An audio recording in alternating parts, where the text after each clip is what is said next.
Hi friends, welcome back to our channel. ఈరోజు రవ్వ కేసరి తక్కువ నెయ్యితో ఎలా తయారు చేయాలో చూద్దామండి.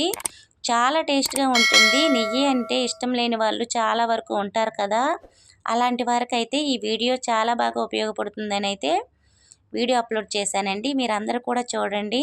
అలాగే మన ఛానల్ని లైక్ చేసి సబ్స్క్రైబ్ చేయడం మర్చిపోకండి ఫ్రెండ్స్. ప్లీజ్ సపోర్ట్ చేయండి.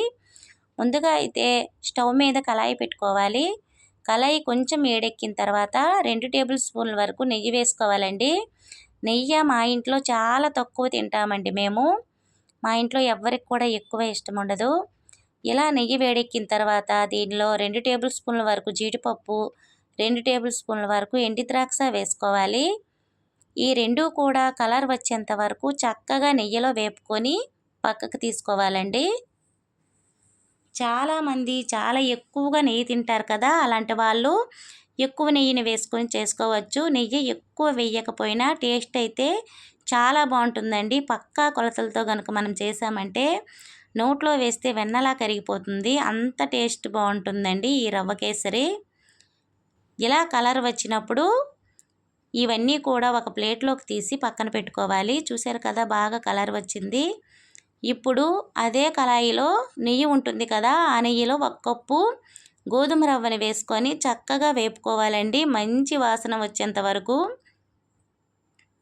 నెయ్యి మొత్తం కూడా కలిసేటట్టుగా నూకకి చక్కగా కలుపుకోవాలి.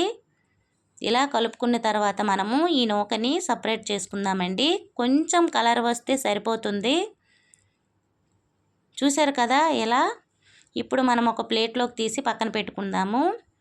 అదే కళాయిలో ఏ కప్పుతో అయితే మనం నూక తీసుకున్నామో అదే కప్పుతో 3 కప్పుల వరకు వాటర్ తీసుకోవాలి. ఇలా కొలతలతో కనుక తీసుకున్నామంటే రవ్వ కేసరి చాలా బాగా వస్తుందండి టేస్ట్ అయితే. ఈ వాటర్ మనము కొంచెం బాయిల్ చేయాలి. మరీ ఎక్కువగా కాకుండా కొంచెం పొంగు వస్తే సరిపోతుందండి.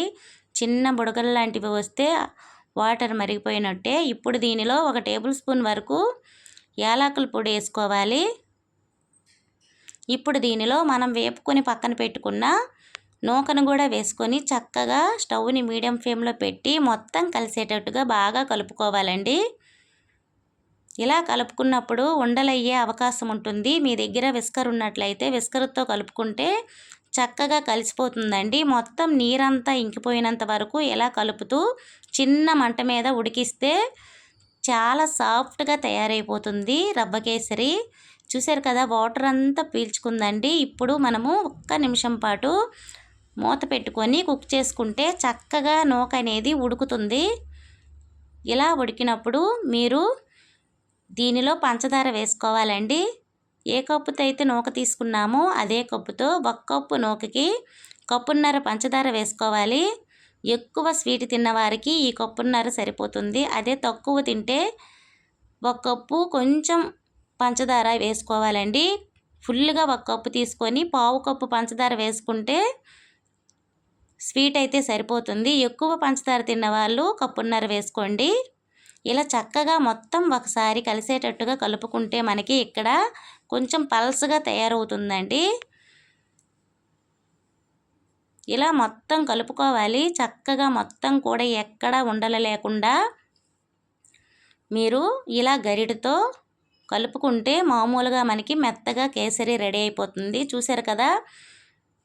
ఇలాంటప్పుడు మీకు నచ్చితే నెయ్యినైతే యాడ్ చేసుకోవచ్చండి. నేను ఇక్కడ 1 స్పూన్ వరకు నెయ్యి వేస్తున్నాను. మీకు నచ్చినట్లయితే ఒక 5-6 స్పూన్ల నెయ్యిను వేసుకోవచ్చు. ఇలా మొత్తం కలిసేటట్టుగా ఒకసారి కలుపుకోవాలి. చూసారు కదా, చక్కగా అయితే రెడీ అయిపోతుందండి. ఇప్పుడు మనము ఫ్రై చేసుకున్న డ్రై ఫ్రూట్స్ వేసుకోవాలి. మీకు నచ్చినట్లయితే దీనిలో ఫుడ్ కలర్ కొంచెం వాడుకోవచ్చండి. నేను ఇది వేయడం వల్ల మా ఇంట్లో నాకు గొడవ అయింది. ఎందుకంటే ఎందుకు వేస్తున్నావు, ఫుడ్ కలర్ మంచిది కాదన్నారు. నేనైతే ఈ యూట్యూబ్ కోసమే కొంచెం కలర్గా కనిపిస్తుందని వేసానండి. మీరు వేయకపోయినా పర్వాలేదు, స్కిప్ చేసేయండి నచ్చకపోతే. ఇది వేసిన తర్వాత ఒకసారి మొత్తం కలిసేటట్టుగా కలుపుకోవాలి. రెడీ అయిపోయినట్టేనండి. ఇలా పెనానికి సపరేట్ అయిపోతుంది. ఇప్పుడు ఒక బౌల్లోకి తీసి సర్వ్ చేసుకోవడం అండి. చాలా టేస్టీగా రెడీ అయిపోయినట్టే రవ్వ కేసరి. మీరు కూడా ట్రై చేయండి. మీకు ఎలా వచ్చిందో నా కామెంట్ సెక్షన్లో తెలపండి. ఓకేనా ఫ్రెండ్స్? అలాగే మన ఛానల్ని సబ్స్క్రైబ్ చేయడం మర్చిపోకండి. Thank you for watching. Bye bye.